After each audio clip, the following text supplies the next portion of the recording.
Quelques jours après la décision du ministre de l'Éducation de base, Laurent Sèche et Tundingwa, de fermer 722 établissements clandestins au Cameroun, si certains parents prennent des précautions pour se rassurer que l'établissement choisi pour l'éducation de leur enfant est en règle, d'autres par contre ne le font pas, souvent par ignorance ou par laxisme. Non, je n'ai jamais, pour dire, je n'ai jamais la peine d'aller vérifier si c'est en règle ou pas. C'est eux, c'est bien depuis la maternelle.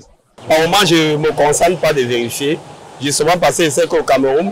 Si déjà je vois qu'il y a une école sur pied, peut-être 3 ans, 4 ans, je ne peux pas chercher par moment à vérifier. Parce que c'est qu'au Cameroun, même si ce n'est pas dans les règles, il y a un papier qui est non identifié, qui peut nous certifier qu'elle est en règle et l'hôtel n'est pas en règle.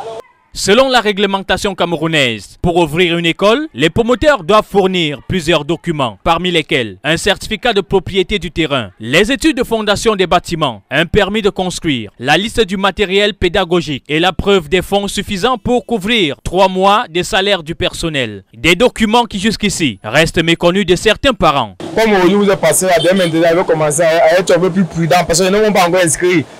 Je comptais faire la fin du mois-ci, mais je vais laisser à septembre.